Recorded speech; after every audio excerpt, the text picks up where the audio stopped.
Hello again, everyone. Carter at the Chamber, and I'm here today with the chairperson of our Ag Committee, Brian Ducart, and we have a guest with us from Burleigh County who will be one of our guest speakers at the February 16th Ag Livestock Forum. Brian, help us get to know our guest a little better. Yes, good morning, Jerry. Could you just tell us a little bit about yourself, your family, and a little bit about the Black Leg Ranch? Sure, Brian. Well, it's great to be here, and it'll be great to come to Dickinson and meet all you folks out there. We ranch here in southern Burleigh County, just 0.5 miles southeast of Bismarck, just on the east side of the Missouri River.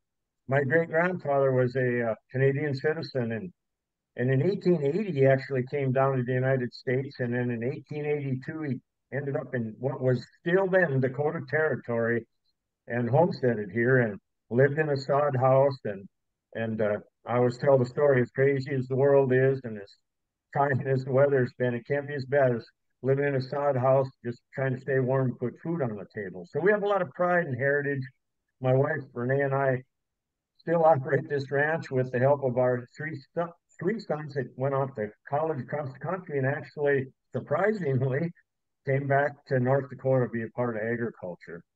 And let's follow up on that point. It sounds like your family through the generations has really built something to be proud of, but you've been successful bringing the next generation back. What are a couple tips that you might have that's important for every ag producer?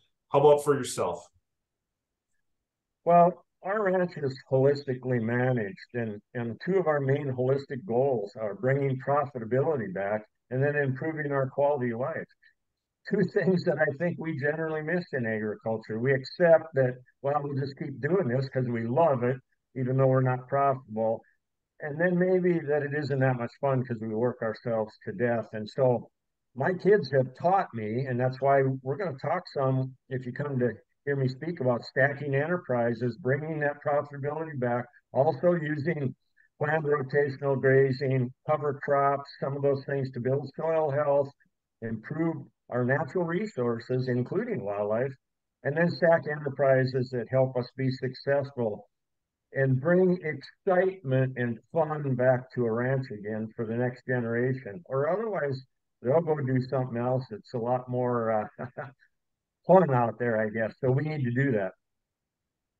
You know, Jerry, you talk about profitability, and we talk about the government right now and all their society with inflation and everything. So, what can you bring to this seminar on profitability and bringing people back to the ranch?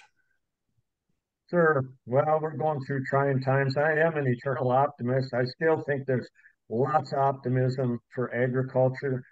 But that doesn't mean we can do it the same way we've done it over and over and over again. I was traditional agriculture for half my life, and quite honestly, I was losing my net worth. It wasn't fun anymore. I woke up one day and said to my wife, I either have to do something different or I'm going to quit. And that's when we embraced holistic management. We started to look at as the kids started to come back. And I said to them, we can't do this all on the backs of the cows. What do you bring to the table? And we've stacked some enterprises. We've really improved our soil health and our natural resources, which is a good story to tell as we tell the public about it. And so all those different things, one of the things that we've done here is, our goal is to never feed a bale of hay to a cow in the winter. That's not very easy in the northern plains. And this year it's had its challenges. And I'll tell people the honest truth. I mean, there's years when we've saved $200 to $400 a head per cow by grazing cover crops. And there's years like this where Mother Nature will slap you around a little and it's not perfect. But we're still grazing some cows even through the 60 inches we have on the ground. But I'll talk about that and I'll tell you the trials, the tribulations, but the fun and the reward and the excitement of doing some things different and trying to make sure that our legacy is important. I want my legacy to continue on through my boys. No question. You've done a great job. You're a straight shooter. Previewing our February 16th event, the Ag Livestock Forum. We are on the campus of Dickinson State University. You talk about drawing in that next generation. We are there at DSU. on February 16th. Roast beef dinner provided by the Eagles Club begins at 5 p.m. We hope to see a great crowd there. Jerry, thank you for your time. You bet. We look forward to seeing you all there.